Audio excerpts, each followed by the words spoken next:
The rain pelted against the windows of Blackwood Manor as we gathered in grandfather's study for the reading of his will. Thunder rumbled in the distance, providing a suitably dramatic soundtrack for what was supposed to be a straightforward legal proceeding. I shifted uncomfortably in my seat at the back of the room, trying to ignore the occasional glances from relatives who seemed surprised I had bothered to attend at all. Henry Blackwood had been many things during his 84 years. Decorated war veteran, successful business mogul, passionate art collector, and undisputed patriarch of the Blackwood family. What he had never been was predictable, which explained the tension crackling through the room despite the studied nonchalance my relatives attempted to project. Mr. Winters, the family attorney who had served grandfather for over 40 years, adjusted his wire-rimmed glasses as he organized his papers at the imposing mahogany desk. His expression revealed nothing, though I'd caught him looking at me with something that might have been pity when I arrived. "Thank you all for coming," he began, his voice carrying the gravitas of someone accustomed to navigating family dynamics in times of heightened emotions. Before I begin the formal reading, I should note that Henry was quite specific about the proceedings today. Aunt Margaret, my father's older sister, straightened in her chair. "Specific in what way, Arthur?" "Henry prepared both written documents and a recorded message," Mr. Winters explained. "He requested that the written will be read first, followed by the recording, with no interruptions between the two." My cousins exchanged glances across the room. William, the oldest and most entitled of the bunch, leaned toward his brother Michael with a barely concealed smirk. Their shared confidence wasn't surprising. They had been grandfather's constant companions in his final years, accompanying him to board meetings and charity functions while I remained the family disappointment, pursuing a teaching career instead of joining the prestigious Blackwood Foundation. As Mr. Winters began reading, I noted how the distribution of assets followed expected patterns. The estate in the Hamptons to Aunt Margaret, the company's shares divided among my father's siblings, the art collection donated to museums with family members as custodial trustees. Various properties, investments, and heirlooms were methodically allocated to those who had remained in grandfather's good graces. My name wasn't mentioned once. As Mr. Winters finished reading the last bequest, the room filled with a heavy silence. It was done. Just as everyone had expected, I had been effectively erased from the Blackwood legacy. Then Mr. Winters reached for a small digital recorder on the desk. The recorder looked oddly modern against the backdrop of leather-bound books and antique furnishings that defined grandfather's study. Mr. Winters pressed play without preamble, and suddenly grandfather's voice filled the room, still commanding even in death. "If Arthur has followed my instructions, you've just heard the formal distribution of my estate according to legal requirements." There was a hint of something in his tone, amusement perhaps, or satisfaction. "What follows is not legally binding in the conventional sense, but I trust my wishes will be respected nonetheless." Aunt Margaret sat straighter, her fingers tightening around her handbag. Uncle Philip removed his glasses, polishing them with methodical precision, his typical response to anxiety. The cousins maintained expressions of polite interest, though William's jaw had tensed noticeably. "Throughout my life, I valued certain qualities above others," grandfather continued. "Integrity, independence, the courage to pursue one's own path regardless of pressure or expectation. I've watched all of you navigate your lives, making choices that either embraced or abandoned these principles." The atmosphere in the room shifted perceptibly. What had begun as a standard will reading was clearly becoming something else entirely. Most of you chose paths of least resistance, accepting the privileges of the Blackwood name while allowing yourselves to be shaped by my expectations and financial influence. His voice carried no overt judgment, merely stating what he perceived as fact. "Only one among you consistently refused to be purchased or directed." My heart began beating faster, though I kept my expression neutral. Surely he couldn't mean Eleanor. My name, spoken in grandfather's unmistakable baritone, sent an electric current through the room.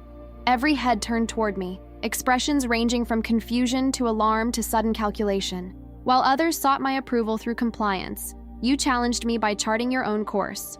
When I offered financial support for law school, you declined and paid your own way through a teaching degree. When I suggested positions within the foundation that would have guaranteed wealth and influence, you chose instead to teach history to public school students. Heat crept up my neck as I became the unexpected center of attention. William's face had darkened to an alarming shade of red, while Aunt Margaret's mouth had formed a perfect O of surprise.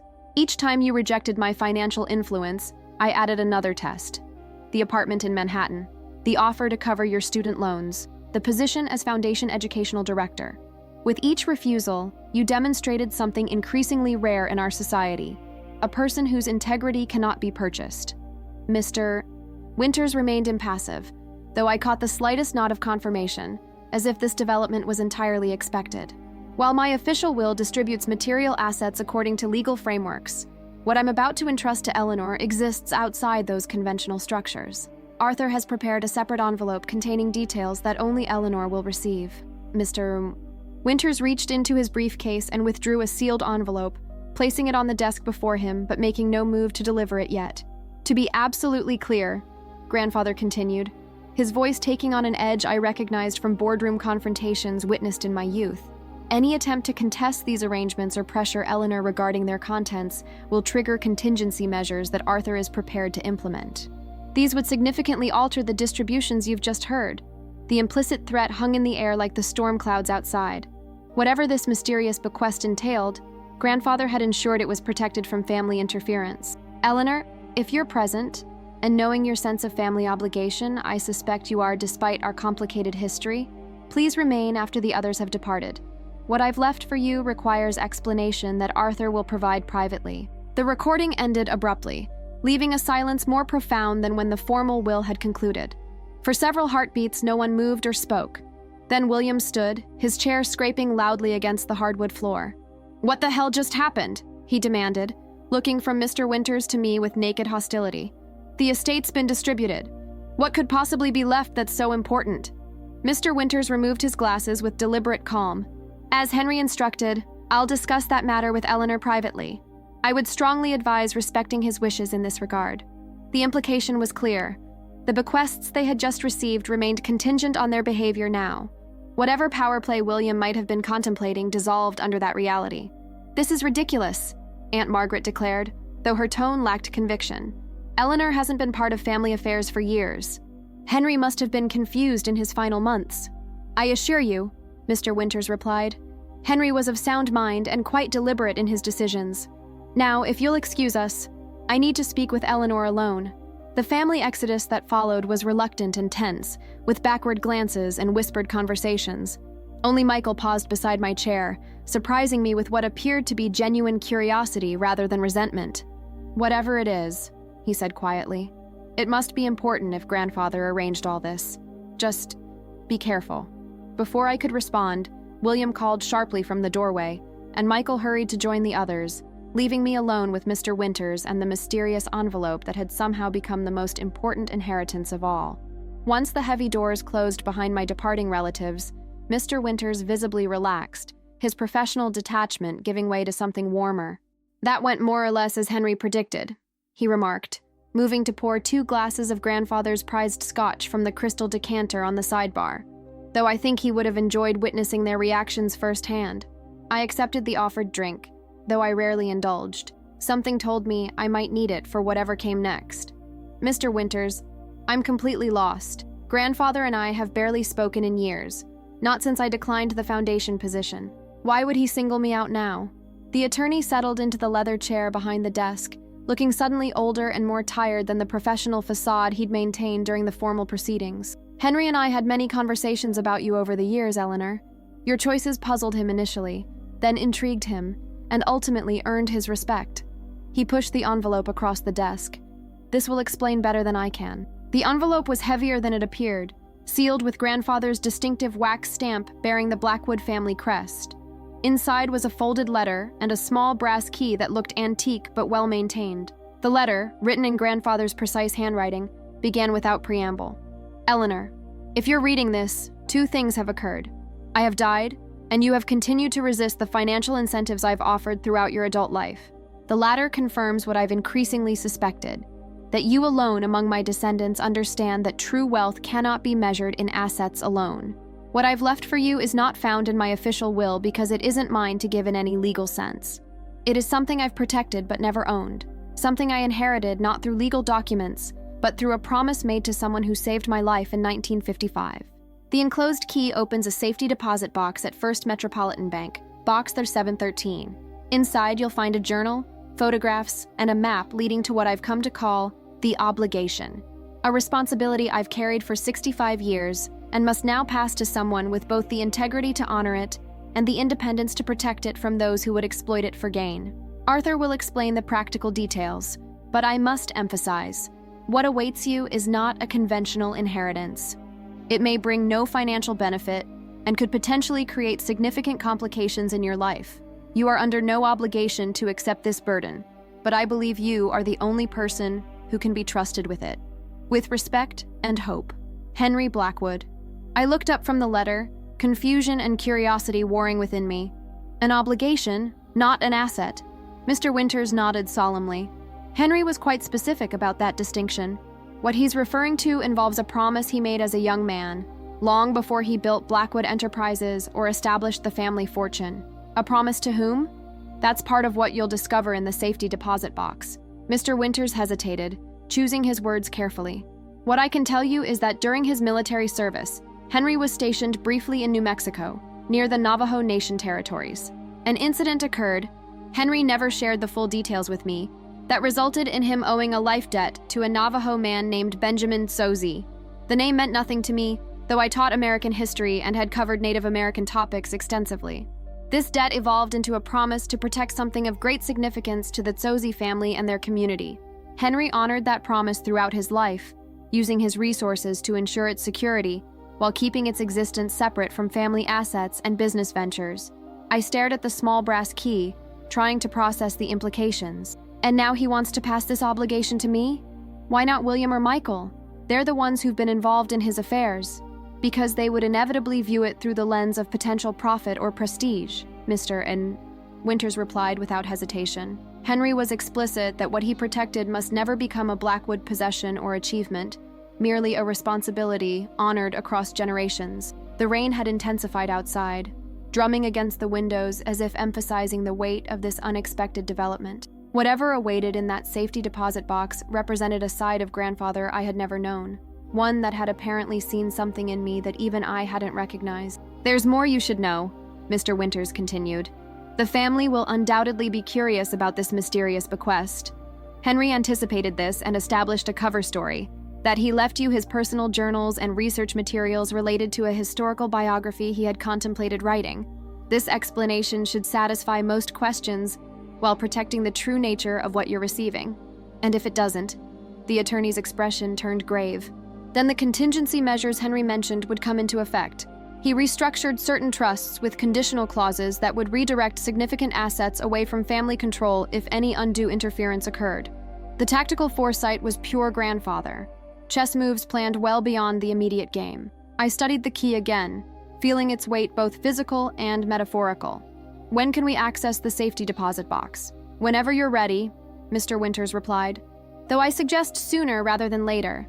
The storm brewing inside this house may soon match the one outside.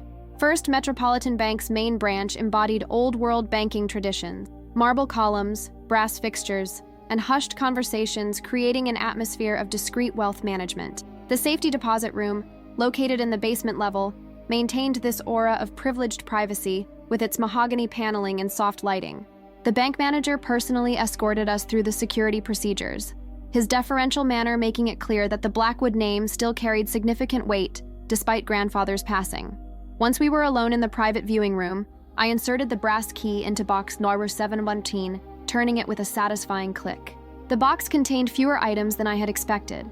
A leather-bound journal worn with age, a manila envelope of photographs, a carefully folded map that appeared hand-drawn rather than commercially produced, and a small wooden box intricately carved with symbols I didn't recognize. Henry instructed me not to be present when you review these materials, Mr. Winters said, moving toward the door. He believed the initial discovery should be yours alone. I'll wait in the lobby. Take whatever time you need. With the attorney's departure, I felt a strange combination of anticipation and trepidation. Whatever grandfather had protected for 65 years was now laid before me, awaiting my judgment. I began with the journal, opening to the first page where a young Henry Blackwood had written in a hand less polished than the one I knew from his later years. July 17th, 1955. What happened today cannot be officially recorded. This journal will serve as my private account of events that military authorities have ordered us to forget. I cannot forget. Not what I saw, not what I learned, and certainly not the debt I owe to Benjamin Sozi, without whom I would surely have died in that canyon.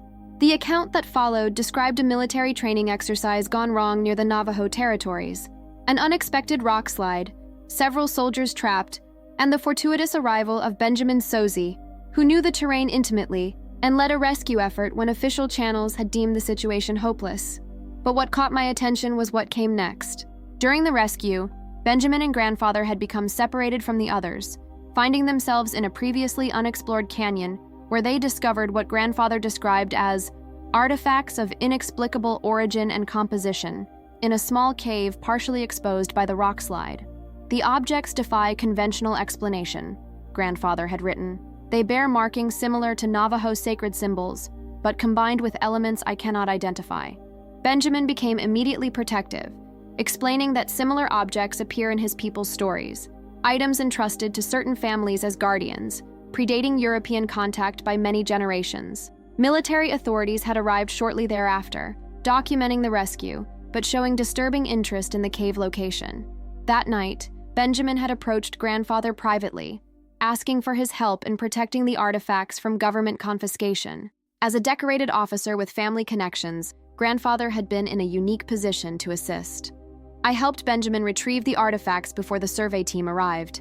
He entrusted one to my care, a gesture of both gratitude and necessity. They must remain separated, he explained.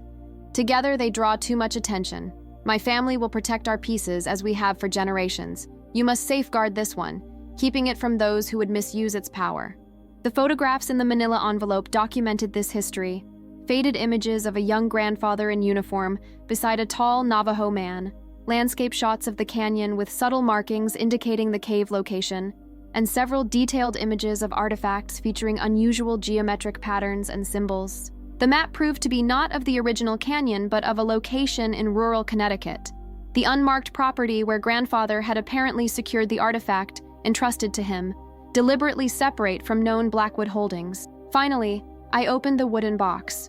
Inside, nestled in red cloth, was an object approximately the size of my palm, a stone disc with a metallic sheen that seemed to shift colors when viewed from different angles. Intricate symbols were carved around its perimeter, with a central design that resembled a complex star pattern. Despite its obvious age, the artifact showed no signs of deterioration. More disconcertingly, it felt warm to the touch, as if possessing its own internal energy source. I found myself both drawn to and unsettled by it, understanding instinctively why grandfather had kept it separate from his public life and conventional assets. The journal's later entries detailed grandfather's decades-long commitment to protecting the artifact. Consultations with anthropologists and indigenous scholars conducted under strict confidentiality, research into similar objects reported in various cultural traditions, and vigilant monitoring of government interest in such artifacts through his military and political connections. One passage from 1978 stood out with particular clarity. Benjamin's grandson visited today. The family continues their guardianship of the other artifacts. He confirmed what I've increasingly suspected. These objects generate energy patterns that can be detected with the right equipment. This explains the periodic government interest and reinforces the necessity of keeping them separated and protected. What we guard is not merely of historical significance, but potentially of technological importance beyond current scientific understanding. As I carefully returned the artifact to its box, the weight of grandfather's obligation became clearer. This wasn't simply about preserving a historical curiosity, but protecting something whose significance extended beyond conventional understanding, something that had shaped his life in ways the family had never suspected, and that he had now, inexplicably, entrusted to me. The days following my discovery at the bank unfolded in a blur of research and revelations. Using grandfather's journal as a guide, I took a leave of absence from my teaching position and dedicated myself to understanding the obligation I had inherited. My apartment transformed into an impromptu research center, books on Navajo culture and symbolism stacked on the dining table, printouts of academic papers on indigenous artifact preservation covering the coffee table, and detailed maps of the Connecticut property pinned to my living room wall. The artifact itself remained secure in a small safe I'd purchased specifically for this purpose, removed only when I needed to examine its unusual properties. 1 week after the will reading, as I was comparing the artifact's symbols to similar patterns documented in anthropological texts, an unexpected knock at my door interrupted my concentration. Through the peephole, I saw my cousin Michael standing in the hallway, alone and without the entitled confidence he typically projected at family gatherings. I hesitated, remembering Mr. Winter's warnings about family interference. Michael had always been the more thoughtful of my cousins, but his loyalty ultimately lay with William and the family hierarchy. Opening the door felt risky, yet turning him away might provoke greater curiosity. "Eleanor," he greeted me when I finally opened the door, his gaze taking in my disheveled appearance and the research materials visible behind me. "I was in the neighborhood and thought I'd check on you. Things got intense at the will reading." "That's putting it mildly," I replied, making no move to invite him inside. "I'm surprised you're here without William running interference." Michael winced slightly. "He doesn't know I've come. The family's in turmoil trying to figure out what grandfather left you that warranted such dramatic arrangements." He paused, studying me with genuine curiosity. "It's research materials, isn't it?" Winters mentioned grandfather's personal papers and historical documents. The cover story was apparently circulating as intended. I relaxed slightly but remained guarded. "Something like that. Grandfather had some historical interest he pursued privately. Must be quite significant for him to arrange things this way," Michael observed, his tone careful but probing.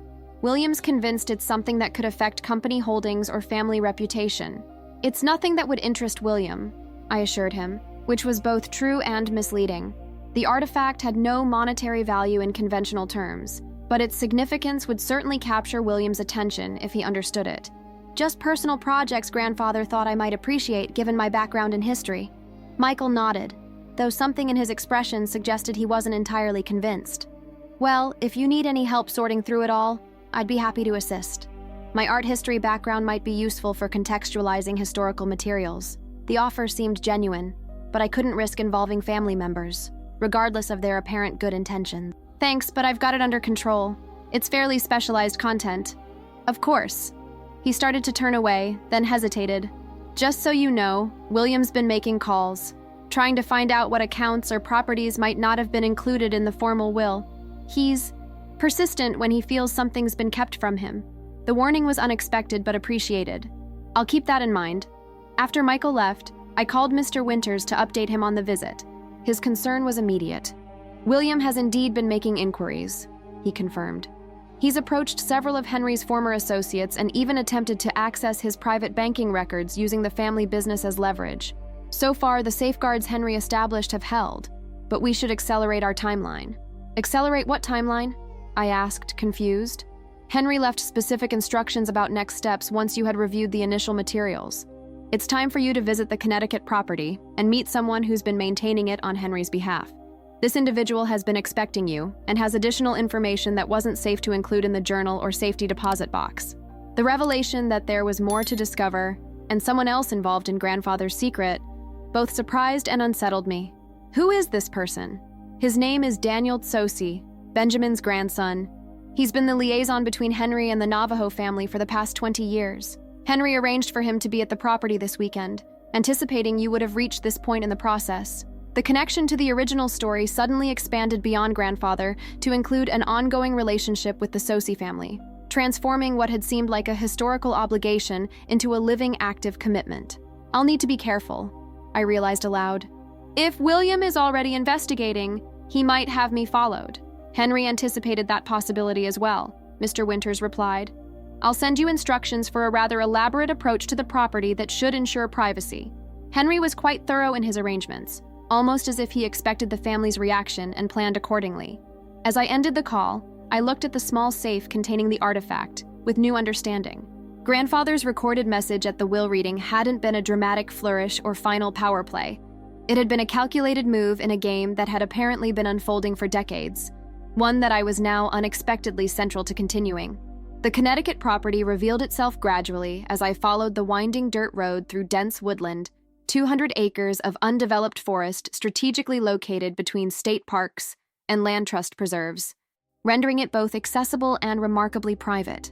The small cabin at its center, nestled beside a natural spring, appeared deliberately unremarkable, the kind of rustic retreat a wealthy man might maintain for occasional fishing trips, attracting no special attention or interest. I had followed Mr. Winter's elaborate approach instructions meticulously, renting a car under the Foundation's name rather than my own, taking multiple detours to identify potential surveillance, and finally parking at a trailhead 2 miles from the actual property. completing the journey on foot using the detailed map from the safety deposit box. A thin curl of smoke from the cabin's chimney indicated someone was already there. As I approached, the door opened to reveal a man approximately my age, his features reflecting his Navajo heritage, though he was dressed in contemporary outdoor clothing. His watchful expression relaxed slightly when he saw me. "Eleanor Blackwood?" he asked, his voice carrying both caution and recognition. "Yes. You must be Daniel Tsosi." He nodded, gesturing me inside. "I've been expecting you. Your grandfather said you would come once he was gone." The cabin's interior was simple but comfortable. A main room with basic furniture surrounding a stone fireplace, a small kitchen area, and 2 doors that presumably led to bedrooms.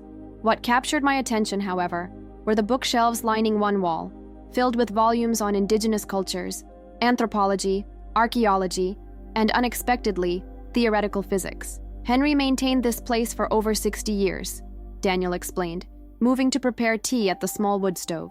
"Always through intermediaries, never as an official Blackwood property. My grandfather visited several times in the early years. Later, my father became the liaison, and for the past 20 years, that responsibility has been mine." I removed the wooden box containing the artifact from my backpack, placing it carefully on the table between us. "I've brought what he entrusted to me. I understand your family has been protecting related items?" Daniel nodded, his expression growing more serious. "We maintain guardianship of 3 similar artifacts. The 4th, the one Henry protected, is the most problematic from a security perspective. It emits the strongest energy signature, which is why it needed to be kept separate and distant from the others." Energy signature? I had noted the artifact's unusual warmth, and the way it seemed to shift appearance under different lighting, but grandfather's journal hadn't elaborated on specific properties. That's part of what makes these artifacts unique and potentially dangerous in the wrong hands. Daniel finished preparing the tea and joined me at the table. "They generate electromagnetic fields that don't conform to conventional physics, low-level and harmless individually, but when brought together, they create interference patterns that can be detected with specialized equipment." This aligned with notes in grandfather's journal about periodic government interest. "Military applications?" I asked. "Potentially, though no one fully understands how they function. The oral traditions in my family describe them as pieces of the sky that fell to Earth long ago, with properties that bridge worlds. Western science might interpret this as extraterrestrial origin, but that oversimplifies a more complex reality." He opened a laptop, showing me energy readings taken from the artifacts his family protected, distinctive patterns that scientists had only recently developed the technology to properly measure and analyze. "Your grandfather helped establish a research trust, officially focused on indigenous cultural preservation, but actually dedicated to understanding these artifacts and protecting them from exploitation. A small group of trusted scientists has been documenting their properties while maintaining absolute confidentiality." This revelation expanded my understanding of grandfather's obligation significantly. Not merely protecting a physical object, but supporting ongoing research while ensuring it remained independent from government oversight or corporate interests that might weaponize or monetize the findings. "The trust is now part of your inheritance," Daniel continued. "Not mentioned in the official will, but transferred through separate legal channels that Winters has been preparing. You'll have decisions to make about continuing this work." I thought about my teaching career, my modest apartment, my carefully independent life constructed deliberately separate from Blackwood wealth and influence.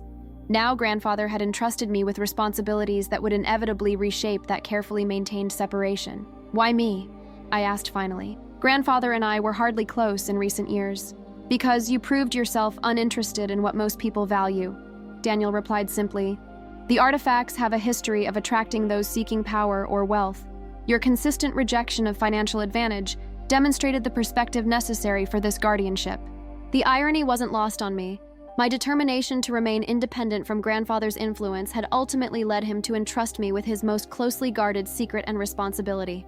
"There's something else you should know," Daniel added, his expression growing more solemn. "We may not have much time to determine next steps. There's been increased interest from certain government agencies in energy anomalies matching the artifact's signatures.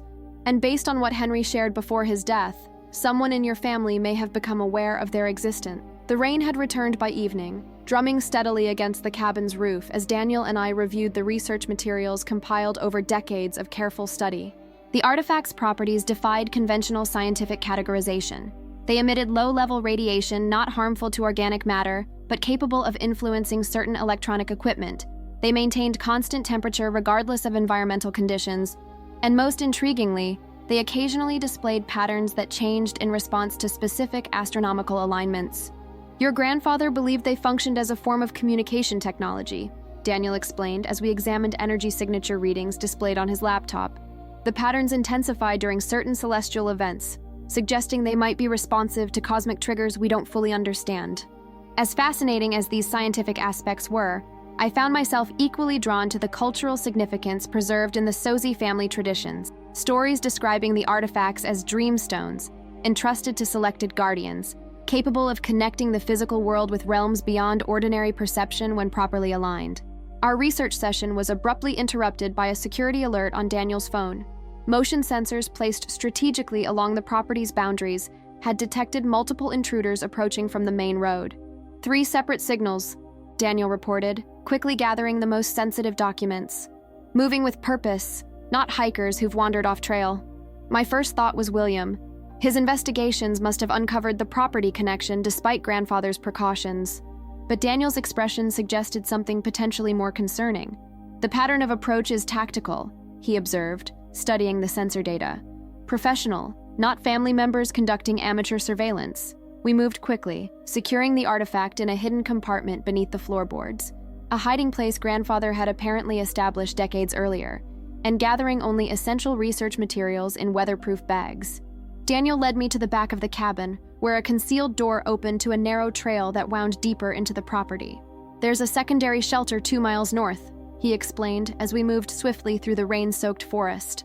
Designed specifically for emergencies like this, the darkness and rain provided effective cover, but also made navigation challenging despite the small flashlight Daniel used to intermittently check our bearings. We had covered perhaps half the distance to the shelter when headlights appeared on the road below, not approaching from the main entrance but from a service road that bordered the western edge of the property.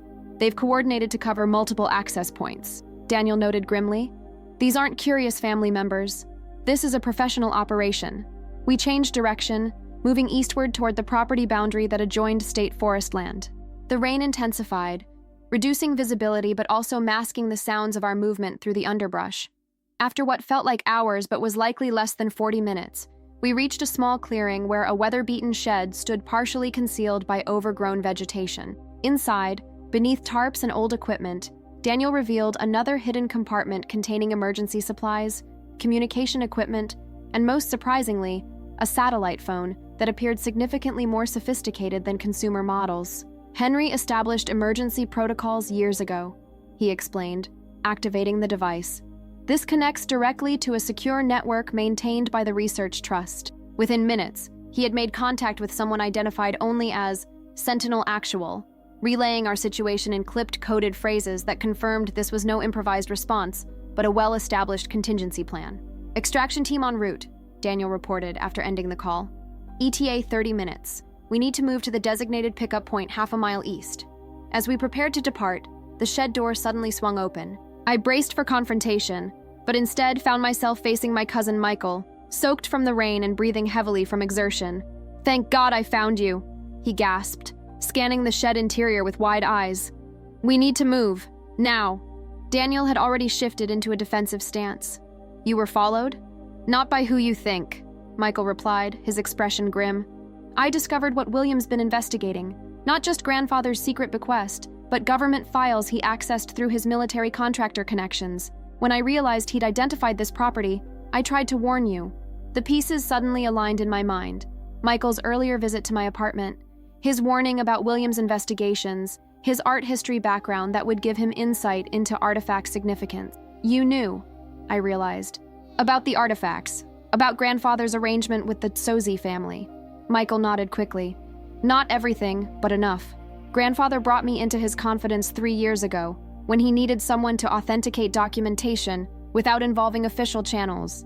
I've been helping peripherally since then." This revelation transformed my understanding of family dynamics.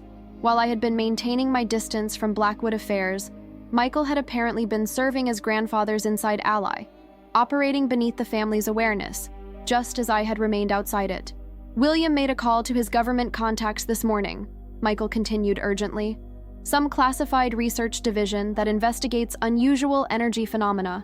They've been tracking signatures like the artifacts produce for years. The people outside aren't just William's private investigators. They're a government recovery team. 5 months after the rain-soaked night at the Connecticut property, I stood on a remote mesa in northern Arizona, watching the sunset paint the vast landscape in hues of orange and purple. Beside me, Daniel adjusted sensitive monitoring equipment as we prepared for the celestial alignment that researchers had predicted might trigger significant activity in the artifacts. The emergency extraction that night had marked the beginning of a profound transformation in my life, from independent teacher to active guardian, continuing grandfather's decades-long commitment. The government team had indeed been part of a classified program investigating unusual energy signatures, though their authority had been successfully challenged by legal countermeasures grandfather had established through the research trust. The trust itself proved to be far more substantial than I had initially understood. A carefully structured organization with significant resources, dedicated scientists, and strategic connections in academic, legal, and occasionally political spheres. Grandfather had built this parallel operation over decades, completely separate from his public business empire and family legacy. Signal strength is increasing, Daniel reported, studying the readings on specialized equipment that measured the artifact's energy emissions. Consistent with previous astronomical alignments, but showing new harmonic patterns, we had reunited all 4 artifacts for the first time in generations, a calculated risk necessitated by the increased government interest and the need to better understand their collective properties. The Sosi family elders had reluctantly agreed after reviewing grandfather's detailed contingency plans, which had anticipated this eventual necessity. Michael joined us at the monitoring station, having become an essential ally in navigating both family complications and the practical challenges of our unusual guardianship. His art history expertise had proven unexpectedly valuable in documenting symbolic patterns and their changes during different energy states. William's still pursuing legal challenges to the trust structure, he reported, but the foundations grandfather established are holding. The family's divided, some supporting William's attempts to gain control, others accepting that this was grandfather's deliberate decision. The Blackwood family dynamics had indeed fractured along new lines following the revelations at the will reading. Aunt Margaret had eventually approached me privately, sharing that grandfather had spoken to her about special provisions years earlier without revealing specifics. Others remained aligned with William, convinced that whatever grandfather had entrusted to me rightfully belonged under family control. The alignment is reaching its peak, Daniel noted, drawing our attention back to the immediate task. The 4 artifacts, carefully positioned according to both scientific calculations and traditional knowledge, had begun to emit a soft luminescence that seemed to pulse in synchronized rhythm. The monitoring equipment recorded unprecedented energy patterns as the artifacts responded to cosmic triggers we were only beginning to understand. For several minutes, the symbols etched into their surfaces shifted and changed, revealing configurations never before documented. When the alignment passed and the artifacts returned to their normal state, we gathered the extensive data collected, adding it to the growing body of research grandfather had initiated, and I was now continuing. The scientific understanding remained incomplete, the cultural significance still not fully translated, but the commitment to preserve, protect, and properly study these objects continued across generations. As we packed the equipment and prepared to return the artifacts to their separate, secure locations, I reflected on the extraordinary path that had brought me here. Grandfather's final message, my name spoken after the formal will had concluded, freezing the room in shock, had not been merely a dramatic gesture or family power play, but the culmination of decades of careful planning. He had identified in me something I hadn't recognized in myself, not just integrity or independence, but the potential to serve as guardian for something whose significance transcended conventional inheritance. The artifacts weren't possessions to be owned, but responsibilities to be honored, connections to knowledge that required protection rather than exploitation. The research trust grandfather had established would continue its work, now under my guidance in partnership with the Sosi family and the small network of trusted scientists. The artifacts would remain separated again for security, but our understanding of their collective properties had advanced significantly through this carefully managed reunion. As the desert twilight deepened around us, I thought about grandfather's meticulous planning, how he had created this parallel legacy, operating completely outside the wealth, power, and family dynamics that had defined his public life. In his final years, he had arranged for me to inherit not material assets, but purpose, a responsibility that connected ancient wisdom with future discovery. The recorder that had played his message in that rain-drenched study had delivered more than just my name to a frozen room of relatives. It had transferred guardianship of a mystery that spanned generations and cultures, an obligation that required exactly the qualities my independent path had cultivated. In choosing me, the family member who had consistently refused his financial influence, grandfather had ensured that what he protected would continue to be valued not for its potential profit or power, but for its inherent significance as a bridge between worlds of understanding that conventional inheritance could never quantify or contain.